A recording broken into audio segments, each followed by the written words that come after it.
राष्ट्रवादीला पुन्हा एकदा माड्यात विजयाचा टेकू मिळणार का? अनेक उमेदवार गुडघ्याला बाशिंग बांधून तयार। पाहुयात एक विशेष वृत्तांत। सध्या सगळीकडे लोकसभेच्या निवडणुकीचा बिगुल वाजण्यापूर्वी वेगवेगळ्या ठिकाणी लोकसभेच्या निवडणुकीची चर्चा होताना दिसत आहे। आज घडीला माढा लोकसभा मतदारसंघ हा अतिशय चर्चेत असलेला मतदारसंघ आहे, कारण या मतदारसंघातून देशाचे कृषी मंत्री शरदचंद्र पवार यांनी प्रतिनिधित्व केले आहे।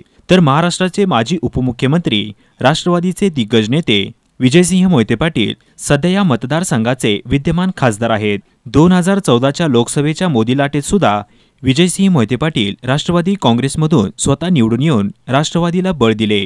म्हणूनच परिवर्तन यात्रेतील अकलूज येथील सभेत माजी उपमुख्यमंत्री अजित पवार विजयसिंह मोहिते पाटील यांनी राष्ट्रवादीची लाज राखली असे सांगत विजयसिंह मोहिते पाटील यांचे मनोधैर्य तर उंचावले, परंतु पक्षातील इतर नेत्यांनाही विजयसिंह मोहिते पाटील यांचे पक्षातील स्थान किती महत्त्वाचे आहे हे या निमित्ताने समजले। माढा लोकसभा मतदारसंघ हा प्रामुख्याने राष्ट्रवादी काँग्रेसचा बालेकिल्ला मानला जातो आणि माढा ही जरी दोन मोठी शहरं पूर्वीच महामार्गाने जोडलेली असली तरी रस्ते, दवाखाने हे दोन महत्त्वाचे प्रश्न इथं उपस्थित राहिलेले दिसतात। परंतु राजकीय प्रक्रियेमध्ये जेव्हा आपण विचार करतो तेव्हा मतदान आणि मतदार ह्या दोन गोष्टी खूप महत्त्वाच्या असतात। सोलापूर जिल्हा हा जर तसं पाहिला तर ऊस उत्पादक आणि दूध उत्पादकांचा जिल्हा आहे, त्यामुळे ऊस उत्पादक आणि दूध उत्पादकांना खुश करणारे निर्णय जर या पक्षाने किंवा या नेत्यांनी घेतले, त्या पक्षाला आणि त्या नेत्याला नक्कीच फायदा होऊ शकतो, हे उघड सत्य आहे। दुसरी गोष्ट अशी आहे की या संदर्भामध्ये विजयसिंह मोहिते पाटील मात्र मोठे उद्योगधंदे आणि रोजगार निर्मितीमध्ये अपयशी ठरले। दुसरी गोष्ट, सहकार चळवळीमध्ये यांचे जे सहकारांचं जाळं आहे, साखर कारखाने असतील, याच्या माध्यमातून वेगवेगळी जी कर्ज पुरवली आहेत, जिल्हा बँकांकडून जी कर्ज पुरवठा झालेला आहे, तो कर्ज पुरवठा केल्यानंतर त्याची वसुली जी होणं गरजेचं होतं ती वसुली झालेली नाहीये। दुसरी गोष्ट, केंद्र सरकार आणि राज्य सरकारचं कृषीवरचं धोरण आपल्याला सर्वांना माहीतच आहे, त्याच्यामुळे शेतकऱ्यांच्या मालाला हमीभाव मिळत नाहीये। या मुद्द्यामुळे शेतकऱ्यांची आणि ऊस उत्पादकांची मतं विजयसिंह मोहिते पाटलांच्या विरोधामध्ये जाऊ शकतात, परंतु या विरोधामध्ये उमेदवार पुढचा कोण आहे यावरही हे खूप ठरू शकतं। म्हणजे उदाहरणार्थ तुम्हाला आठवत असेल 2009ला शरद पवार जेव्हा उभे राहिले होते त्या विरोधामध्ये देशमुख साहेब उभे राहिले होते आणि देशमुख साहेबांनी पवार साहेबांना टक्कर दिलेली होती। आणि अशी पुनरावृत्ती जर पुन्हा झाली असेल तर नक्कीच भाजप आणि राष्ट्रवादी काँग्रेस यांच्यामध्ये सत्ता स्पर्धा तीव्र होईल असं आपण म्हणू शकतो। सध्या या मतदारसंघाकडे संपूर्ण राज्याचे लक्ष लागून राहिले। प्रत्येक पक्षातील उमेदवारीसाठी भाऊगर्दी वाढलेली दिसून येत आहे। सध्या माढा लोकसभेसाठी कोकण विभागीय आयुक्त प्रभाकर देशमुख हे राष्ट्रवादी काँग्रेसमधून इच्छुक आहेत, तर एक अभ्यासू व्यक्तिमत्व शरद पवारांचे विश्वासू, निकटवर्तीय, काम करण्याची वेगळी पद्धत, प्रशासनाचा व विविध जनोपयोगी योजनांची परिपूर्ण माहिती व त्या योजनांची अंमलबजावणी करण्यासाठी लागणारे कौशल्य या काही बाबींमुळे प्रभाकर देशमुखांचे नाव या मतदारसंघात चर्चेत आहे। नुकतीच प्रभाकर देशमुखांनी स्वाभिमानी शेतकरी संघटनेचे प्रदेशाध्यक्ष रविकांत तुपकर यांच्यात बंद खोलीत केलेली चर्चा नक्कीच इतर उमेदवारांना डोकेदुखी ठरणार का या प्रश्नाचे उत्तरही आपणाला लवकरच कळणार आहे।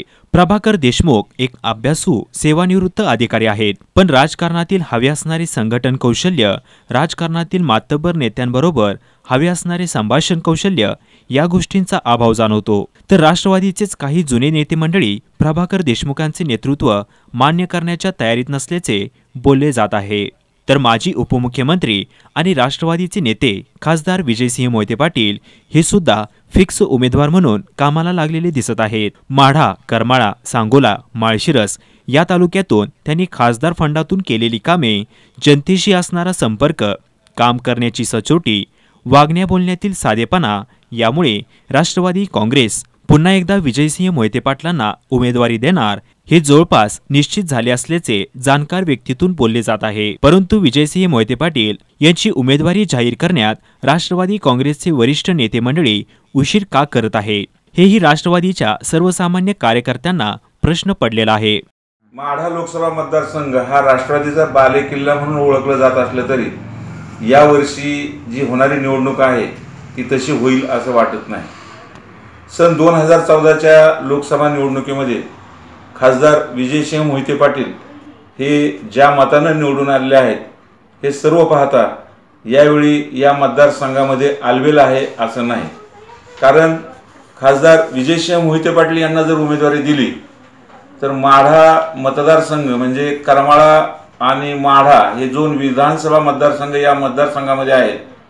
या दोन्ही मतदारसंघामध्ये मोहिते पाटलांच्या विरोधकांची संख्या फार मोठी आहे.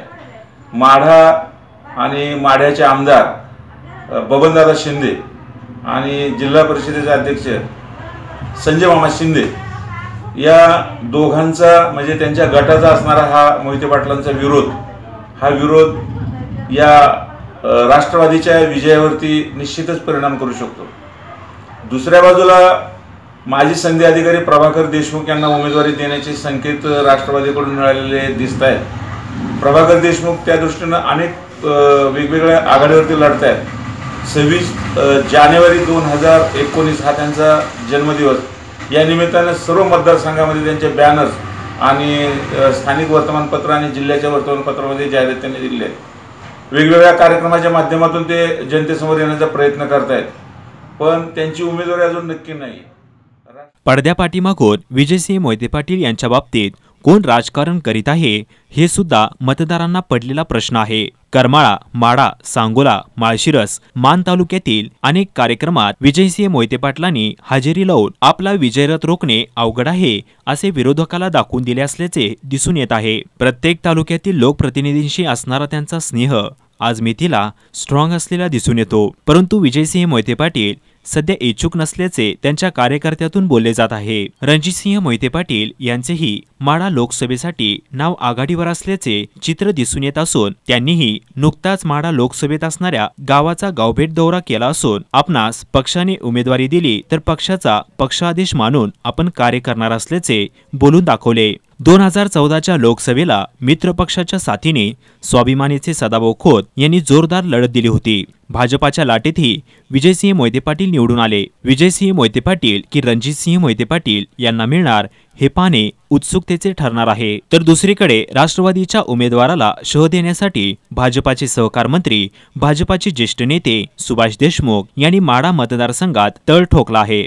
ते मतदारसंघातील प्रत्येक कार्यक्रमाला आवर्जून उपस्थित राहत आहेत. लोकमंगल उद्योग समूहाच्या माध्यमातून लोकांची केलेली कामे, जनसंपर्क, काम करण्याची वेगळी पद्धत, युवकांच्या हाताला काम देण्याचे कौशल्य या सर्व जमेच्या बाजू धरता सुभाष देशमुखांना माढा लोकसभेतील मतदार लोकसभेची सेवा करण्याची संधी देणार का हा प्रश्न येणारा काळच सांगणार आहे. पक्षाने उमेदवारी दिली तर पक्षाचा आदेश शिरसंधान मानून पक्षाने जबाबदारी दिली तर नक्की माढा लोकसभेची निवडणूक लढवणार असल्याचे सुभाष देशमुखांच्या निष्ठावंत कार्यकर्त्यातून बोलले जात आहे. 2009च्या लोकसभेच्या निवडणुकीत देशाचे माजी कृषी मंत्री शरद पवार यांनाही सुभाष देशमुखांनी दिलेली टक्कर सर्वसामान्य मतदार विसरलेले नाहीत. सुभाष देशमुखांकडे असणारे संघटन कौशल्य नक्कीच पक्षातील वरिष्ठ नेत्यांनी सुद्धा पाहिले आहे. म्हणून तर सुभाष देशमुखांचे नाव माढा लोकसभेसाठी भाजपाकडून आघाडीवर असल्याचे जाणकारातून बोलले जात आहे. खुद्द देशमुख यांनी सुद्धा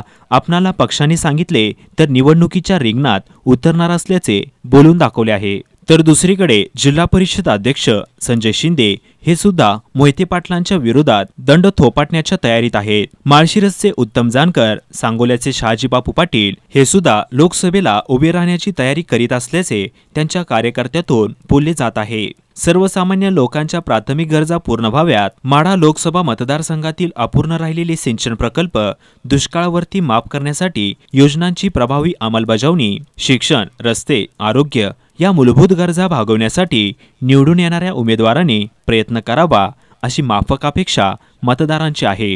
विभागीय सहसंपादक जगन्नाथ साठे, वृत्तदर्पण न्यूज. उपयोग करत असताना माढा लोकसभा मतदारसंघातील लोकांची केलेली विकास कामं, सर्वसामान्यपणे प्रत्येक तालुक्यात त्यांची असणारी युवकांची फळी, लोकमंगल उद्योग समूहाच्या माध्यमातून त्यांनी केलेलं कार्य हे आम्हाला नाकारून चालणार नाही. म्हणून येणारी लोकसभा मतदारसंघामध्ये विजयसिंह मोहिते पाटील, रणजितसिंह मोहिते पाटील अथवा सुभाष देशमुख यांच्यामध्ये जरी फाईट लागली तरी त्यांची असणारी घटक पक्ष इतर असणाऱ्या उमेदवारांनी सुद्धा उमेदवारीसाठी गुडघ्याला बाशिंग बांधलेलं आपल्याला दिसून येतं. सर्वसाधारणपणे सांगोलीचे शहाजीबापू पाटील हे सुद्धा या मतदारसंघातून इच्छुक असून वेळापूरचे, माळशिरसचे उत्तमराव जानकर हे सुद्धा माढा लोकसभेसाठी इच्छुक आहेत. स्वाभिमानी पक्षाचे रविकांत तुपकर जे प्रदेशाध्यक्ष आहेत ते सुद्धा आपल्या माढा लोकसभाच्या उमेदवारीसाठी त्यांनी सुद्धा फिल्डिंग लावलेले आपल्याला दिसून येतं.